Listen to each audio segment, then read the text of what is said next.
Jehova Nyasachwa wuonwa manyalo gik moko duto, wamiyo nyingi duong' kendo wapako yi elakudhiamo makawuono ni wuora Jehova. Waduoko ni godo ni erokamano Jehova Nyasaye kuom telonwa ewi kachiel mzima duto te wuora Jehova nyaka kawuono ndalo mar 26 wuora Jehova e dwe mar 5 e higa mar 2023 wuora Jehova Nyasaye. Ichokowa ka gi gimomiyo wuora Jehova Nyasaye. Akwayi kar lami Jehova Nyasach loch wuonwa manyalo gik moko duto. Achung' e mbele jowete ka wuora Jehova Nyasaye.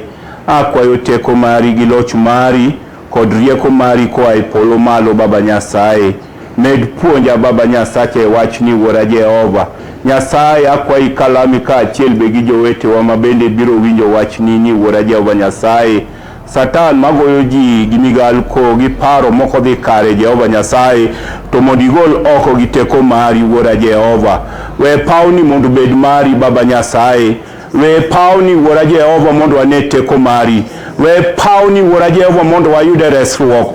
We pawni Jehova Nyasaye mondo wayude warruok wuora Jehova Nyasaye. Imule chunje wa wuora Jehova Nyasaye. Satan magoyo ji gi mago mbaka gi ji e kinde mwando winje wach ni Jehova Nyasaye, to mondo igol oko gi teko mari Baba Nyasaye. Alamo ikamiyo nyingi duong' Jehova Nyasaye nikech in Nyasaye maber. Mana kuom ng'wono mari e happy e nying Yesu Kristo Ruodhwa. Amen. Wabedru piny kuom ng'wono ma Nyasaye.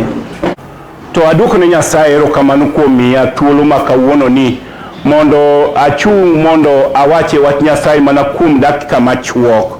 Ok adwa kawo thuolo mang'eny nikech sa bende koro sodhi. En mana gimoro sa 9 gi dakika 8. Adwa kawo mana thuolo matin, takwayi ni mondo kaponi ine gi simo to diyego mana kuom dakika 15 kende, to bende ibiro yudo mana information go. Kata kaponi wuodi moro mantie oko cha to bende oronie pesa, bende ibiro yudo mana M-Pesa. Yesu opaki. Diyade mana kuom dakika matin. Ang'eni kata nyari moro bende nitie oko, bende biro oro ni mana pesa. Diyade mana matin nikech sama koro yawo simono tibro chacho itiji. Sama koro ng'ato roho na dhi mako, samoro kata no dhi yudo warruok, to ni pesa odonjo to ni aweye komondino. Yesu opaki. Koro wadwa dhi mana mapiyo piyo. Somo marwa kuma nwadwa ni mondo wasome kendo mondo wawinje wach Jehova Nyasaye ne en Exodus 14, Wuok 14. Kanyono amwadwa ni mondo walose mana kuom dakika moro matin. Tang'eyo ni Nyasaye matimo maber biro timo ni maber e pawni. Yesu opaki. Mang'e ni Nyasaye bro yudo kata ng'ata achiel ma Nyasaye bro yawo chunye to wach Jehova Nyasaye eria adwa ni mondo owara mondo achak wuoth manyien. To Jehova Nyasaye ka achiel gi malaika mantie polo malo biro mor. Wan ok wabi mor. Wan wabiro wacho mana ni nyang'o Nyasaye otimo dwache. Yesu opaki. Toro mar wachwa ni kik iluor. Yesu opaki. Kik ang'o? Kik iluor. Ang'eyo ni luoro to nitie, kendo luoro nyalo gore kit ngimawa. Kata ikindegi tinde ji oluor, lakini to wang'eyo ni nyithi Israel kana gintie e piny mana gitie matek kendo na gitiyo ni chwado gi ni nego gi, seche moko na giriyo kata kech. Ka Farao noketo gi mateka, jowetega en gi matek kendo en gi malit ni oketi mateka titiyo kamuok. Wang'eyo ni jok motwe gin ga jok moko ma seche moko gitiyo kochopo kata saa 7 samoro bende gigo kaf, samoro bende gichiemo ten chiemo moro matin. To wach modwa ni mondo walosi odiochieng' ma kawuono ni nyithi Israel kuma na gintie e piny mar Misri ni sandogi gi Farao gi joge duto te. To andiko kaka nabedo piny ka tafakari wach ni e kinde ma koro nochopo koro jo Israel koro dwa wuok, Farao chunye nobedo ka chandre mang'eny. To en andiko ni chieng'no gi sa kase Jehova Nyasaye kochopo to chopo, nyithi Israel nowuok ka koro nagiweyo piny mar Misri.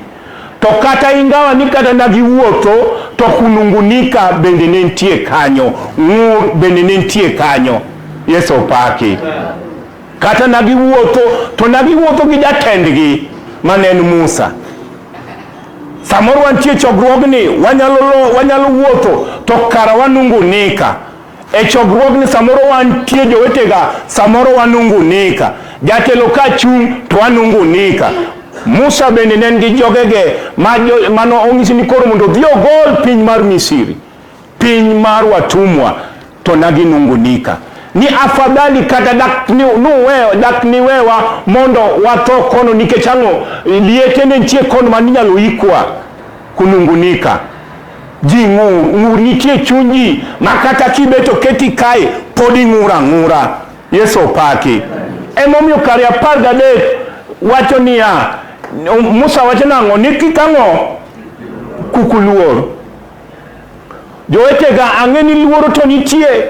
Muma to podi jiwa nang'o ni kuk uluor jowetega. Ang'e ni nitie moko matek samoro wakadhe. Samoro nitie tuoche moko malit mwakadhe. Samoro wanyalo dhi neno jotuo osuptal to waneno ni ma to koro onge. Ma koro sorumo. Samoro koro luoro somaki, kata kidhi neno jatuo ma samoro ineno ni ma to koro dhi tho. Luoro samoro koro maki. Luoro kibaji. Owacho nang'o wadwa? Wacho ni chunguru motegno. Ni koro chunguru motegno. Ni ubro neno kaka Ruoth Jehova Nyasaye biro resou. Kukuluor beda mos. Ni kukuluor ni ubro neno gima Jehova Nyasaye biro timang'o, biro timonu. Okang'eyo ni luoro mani ma in godo. Okang'eyo ni pek mani makata osogore kit ngimani, makoro ineno ka luoro koro nitie kit ngimani. Kineno kate e kindegi to aneno ka luoro tinde nitie. Masani kata kiwuotho oko kae, en mana koro gima gisa ni koro luoro sanie, ma luoro somako ji jowetega en mana 3%. Ni Yesu opaki. Donge kamintieno donge samoro chunyi chandre ni to koro bro bedo nang'o. An kori ng'ada pesa ni to koro kabidake odono higni 15 bro yuda Nairobi kae. Mano donge bro yuda kasa bi asado purwa. Kata sa oso lute bur kae an kora onge pinyni. Ng'at mani mabro bedo mabo chamo pesa nano. Luoro so chako makoji. Ni luoro so chako makoji ni koro this 3% samoro bro kete kambe. Samoro ji bro bedo lay out. Luoro. To wacho nang'o ni kikuluor, chunguru mana motegno. Jowetega adwa ng'iso udhiamo makawuono ni chunguru mana motegno. En chung marang'o mana kwa lamo Jehova Nyasaye. Yesu opaki. Ni wachunguru mana motegno. Ni mana kwa chung motegno to wachung mana gi ang'o, mana gi lamo. Obed ang'o, obed pek mani mantie to wachung mana motegno. Kato bedo ni pek machal nade, wachunguru mana motegno. Jowetega okang'eyo ni inyalo chung motegno kaponi masira ogoyi. Samoro masira nyalo goyi matek mi wajni anto koro Yesu no koro obede uywe matin. We koro atime meka. To Jehova Nyasaye ng'isowa maber nang'o. Musa nong'iso nyithi Israeli koro chunguru mana motegno. No ubro neno teko mar Jehova Nyasaye. Jowetega okang'eyo jamo makawuono ni to bende ibro neno ng'wono mar Jehova Nyasaye. Maka ndugu moro biro limi, kata dada moro biro limi. Obiro kelo ni mambo ya matumaini. Tongi zinang'o ni dada bed mana giye, gini bro mana rumo. To bende ine giye. Bende ine gigeno. Bende ine giye dhot chunyi ni kata gima kata wach mokenani to bende nitie matumaini moro iye kae. Jowadwa danga ng'isu niya nyithi Israel no chandre. Musa bende no chandra chanda kodgi. Ni chunguru mana motegno jowetega. Emomiyo wawacho nang'o ni wanjo LEMBDHOLUO wachunguru mana motegno. Kato bedo ni weche tek machalnade to wachunguru mana motegno. Mana kwa gochongwa piny, kwa ting'o bende wa malo, kwa ni Jehova Nyasaye wang'e ni nyalo. Emomiyo nyithi Musa nong'iso nyithi Israel nang'o ni chunguru mana motegno. No ubro neno teko mar Jehova Nyasaye. Wacho nang'o wadwa? Ni Ruoth Jehova Nyasaye koro biro kedo ni. Ni koro ling'a uru. Yesu opaki. ni ruoth Jehova Nyasaye wacho nang'o ni koro linga ur ni koro ang'o ni ruoth Jehova Nyasaye biro kedonu. Yesu opaki. Ang'eni samoro iwacho ni to koro kanyo no to koro Jehova Nyasaye biro kedona nade. In kineno kate kit ngimani samoro nitie gik moko mana isekete mbele Jehova Nyasaye kiwacho ni Jehova Nyasaye adiera mai bende kuma kabe badier. In koro ni linga samoro kata no chunge tich samoro pesa ni pokata kowuok mi wacho ni to aweyo wegi gi cham. Jehova Nyasaye biro winjo ywakni kata obedo ni tek machal nade ni koro Jehova Nyasaye koro biro kedoni owacho nang'o ni koro wadhi uru mbele. Jowetega wadhi uru mbele kata obedo ni tek machal nade jowetega to alama uru Jehova Nyasaye kaka nyithi Israel no ywak kendo kana nagiywak ne Musa ni Musa nowacho nang'o ni koro wadhi uru mbele. Jowetega wadhi uru mbele kwa lamo Jehova Nyasaye. Kik wadog chien jowetega kata obedo ni tek machal nade to wadhi uru mbele. Ni ubro neno teko mar Jehova Nyasaye. Ang'eni nitie jok moko mosokadhe hali matek. Wang'eyo ni nitie jok moko mosokadhe hali matek makata kuma wantie ni adiera makende makigolo ng'ato ka ng'ato ni koro wache wachni. To jok moko biro go tik gi jet mowacho ni an to koro mara no kanyalo wacho. Mar dada ng'ani to koro lite tek manade ni. Mar ndugu ng'ani to koro lit machal nade ni. To muma ng'iswa nang'o ni wachung'uru mana motegno. Kik waluor. Wachung'uru mana motegno jowetega kata obedo ni tek machal nade kata obedo ni nyathi tuo machal nade kata obedo ni wuon paru tuo machal nade kata mino tuo machal nade miwacho ni an to koro cha bedo nade. Chung mana motegno en ang'o mana kilamo Jehova Nyasaye kidoke wichongi kilamo Jehova Nyasaye to Jehova Nyasaye biro kedoni owacho nang'o wadwa ni ruoth Jehova Nyasaye koro nyiso Musa nang'o ni mara ang'o momiyo iywakna ni ng'is nyithi Israel ni koro gidhi adhiya nyime gidhi adhiya mbele ni Musa ang'o miyo koro iywakna. Samoro in kai samoro iseywak ne Jehova Nyasaye koro piny ni ang'o miyo koro iywakna. Chung malo mondo idhi mbele, chung malo mondo ilo tijno, chung malo mondo iked kedono machandie kit ngimani no. Jehova Nyasaye nong'iso Musa ni ang'o miyo iywakna. Nitie ywak mang'eny e kit ngimawa. Nitie ywak makata kineno ka ji ywak kata kindegi kata sechegi pod ji ywaka. Sani to koro ji ywake makoro lit matek manade ni. Maki neno kia station to en mana ywak, kia kama kiwote street to en mana ywak. To Jehova Nyasaye nong'iso Musa ni Musa ang'o miyo iywakna. Nyis nyithi Israel mondo dhi adhiya mbele. Gidhi adhiya mbele jowetega kata obedo ni tek machal nade dhi adhiya mbele. Pe Nyasaye wach ni to koro atim nang'o dhi adhiya mbele. Jowetega ok ang'eyo ni odhiambo ma kawuono ni to bende iseywak ne Jehova Nyasaye. Jehova Nyasaye be penji ni ang'o miyo iywakna. Nitie gik moko ma iwuon onego take a step of faith mondo ilo tijno. Nitie moko ma Nyasaye koro ng'iso ni koro chung timatima koro antie toki. Emomiyo wer moro nitie mawero ni nyang'o wiya wil kode.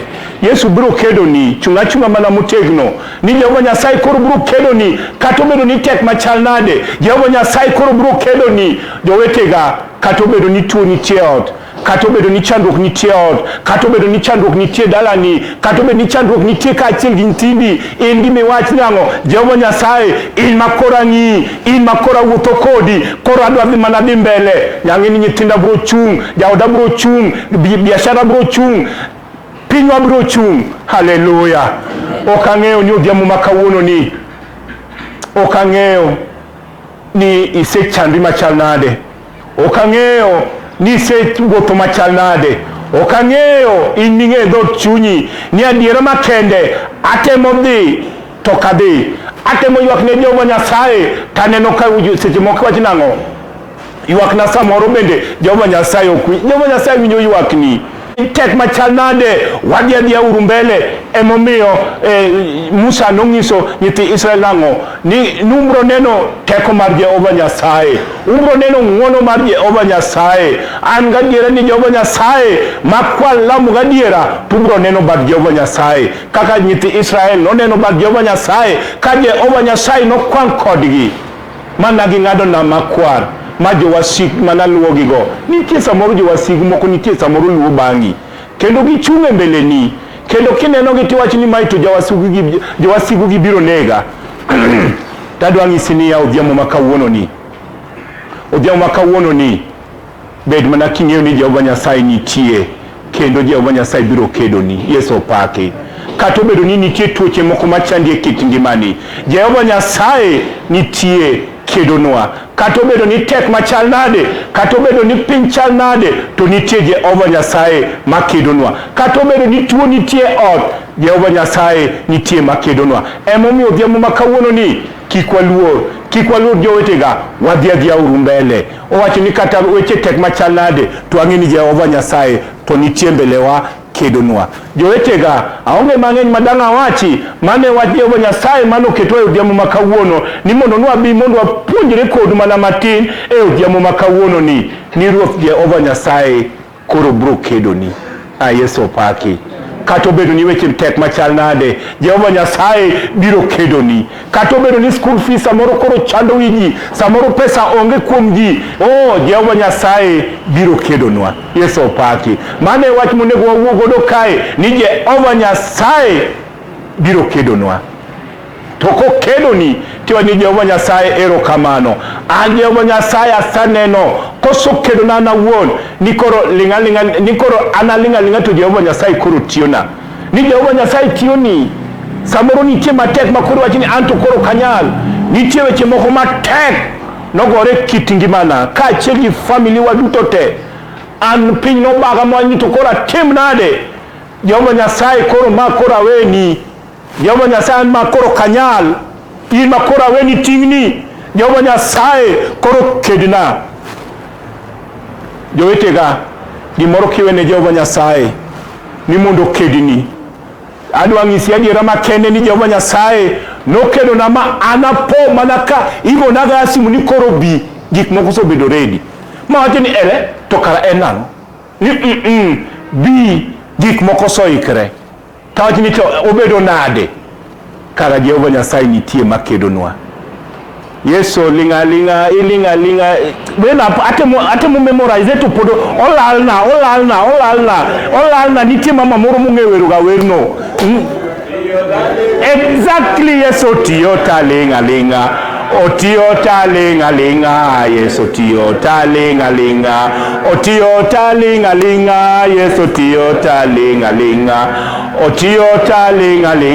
Yesu tiyo Yesu koro tiyo ni to koro in gi mitimango.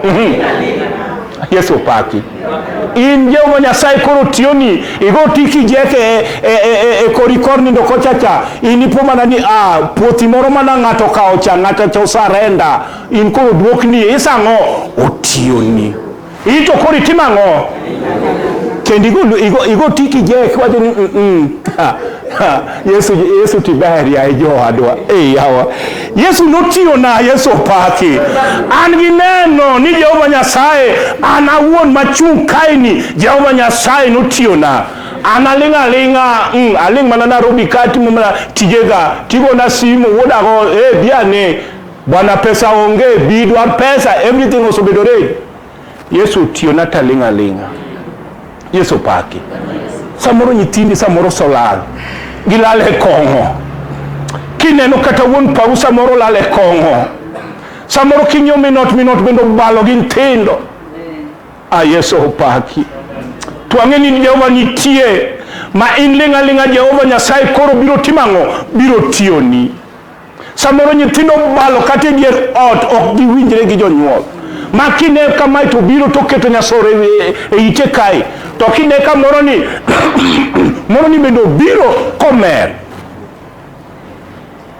Di madangi tim nyaminwa kod owadwa in godo ke chongi.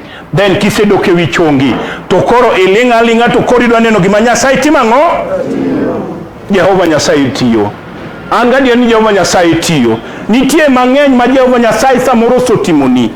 Nitie gik mang'eny ma Jehova Nyasaye samoro osegolie. Nitie gik moko mang'eny ma iwacho ni adiera ma bende en an. Samoro ji kijuso nyiri e dala u kanyo, iwacho ni ma to koro biro mana ketho chiemo e dala wa kae. Ha, Yesu opaki.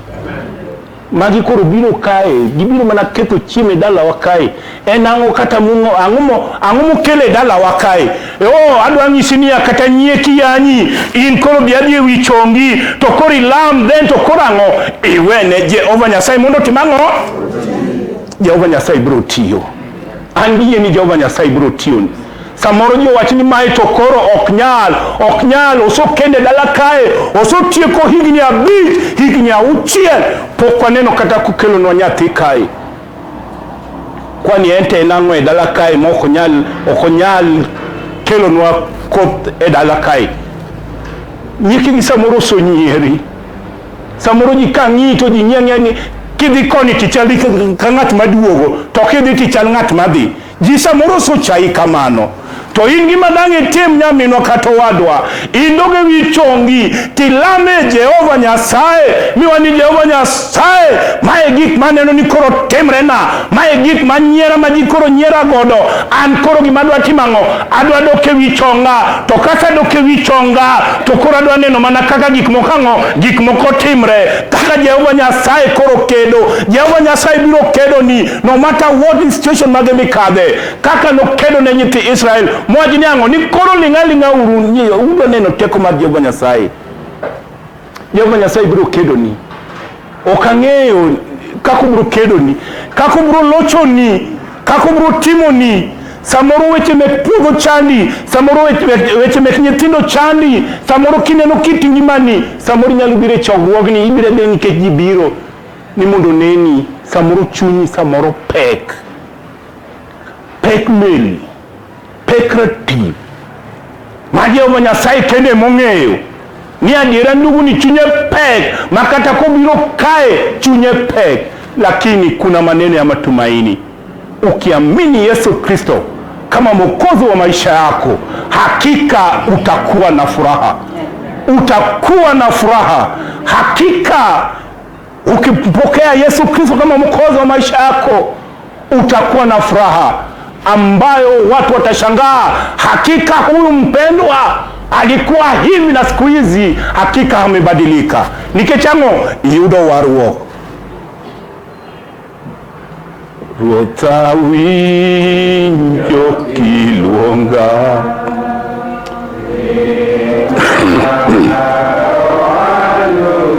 Haleluya. Wachungu kwa wenu mondo watinge badwa malo. Haleluya. Calvary anabiro ruoth anabiri mialokra e chunya kaparo Calvary rodwa Juangoa Singori Parei Echuko Echunya Wala malama Jehova Nyasaye chodie mbele Jehova Nyasaye wiki kune Jehova Nyasaye mai tulo maber tinga badi malo mai tokruok makende ma Jehova Nyasaye noloso ng'ato ka ng'ato lame Jehova Nyasaye kikibed mana jadi kikibed Mungu wane e chokruogni ujibwage mbele wa Mwenyezi Mungu. Jehova Nyasaye waluongo nyingi. Jehova Nyasaye rokamano. Ruoth wiwinjwa anabiro ruoth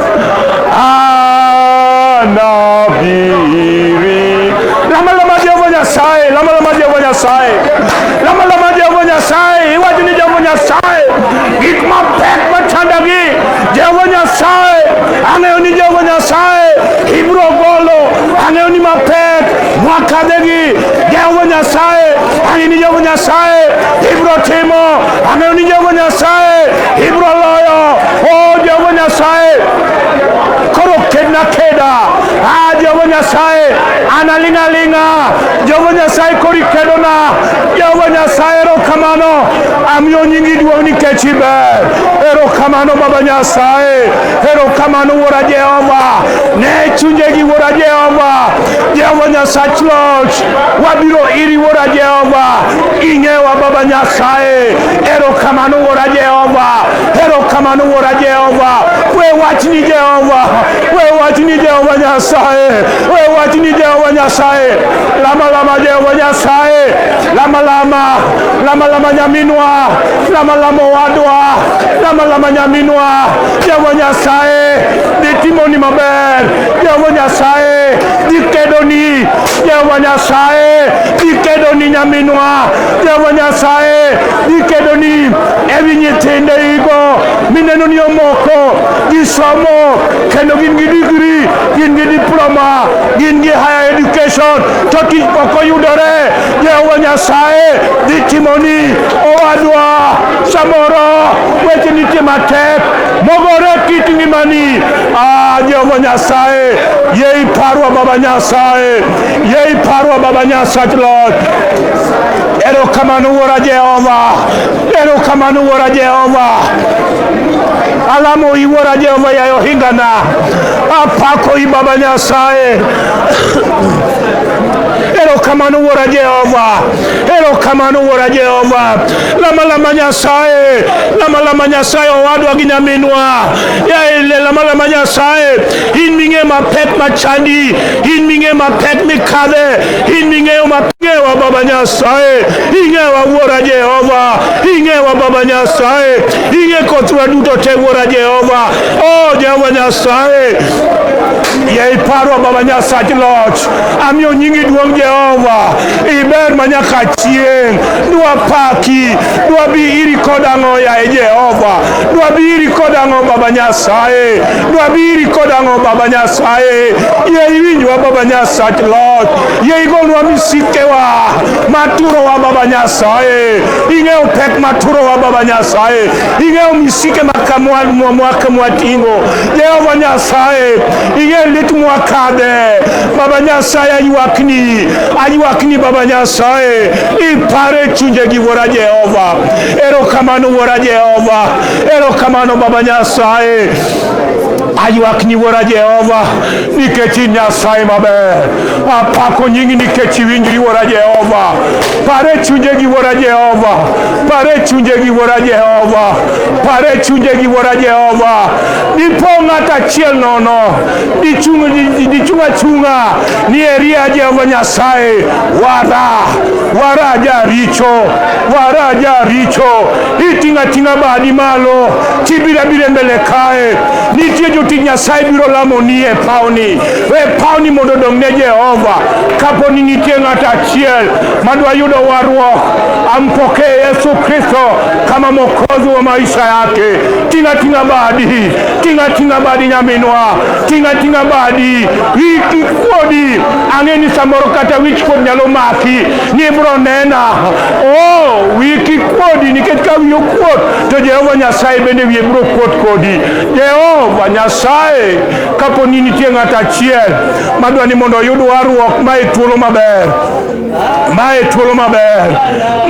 maber, wiki kuod nyaminwa, wiki kuod owadwa, kik wa Nyasaye wuothe chokruogni mang'eny to koro pok owara, mae thuolo maber nyaminwa, mae is the golden chance, ibro penj ni to niwuothe LEMBDHOLUO, to noluong the altar ni mondo obi mondo oyud warruok, to nokibiro, mae thuolo maber, chodi bia, wiki kuodi nyaminwa, wiki kuod owadwa, Jehova Nyasaye erokamano, amiyo nyingi duong', nabiro ruoth, nabiri, miya lokra e chunya,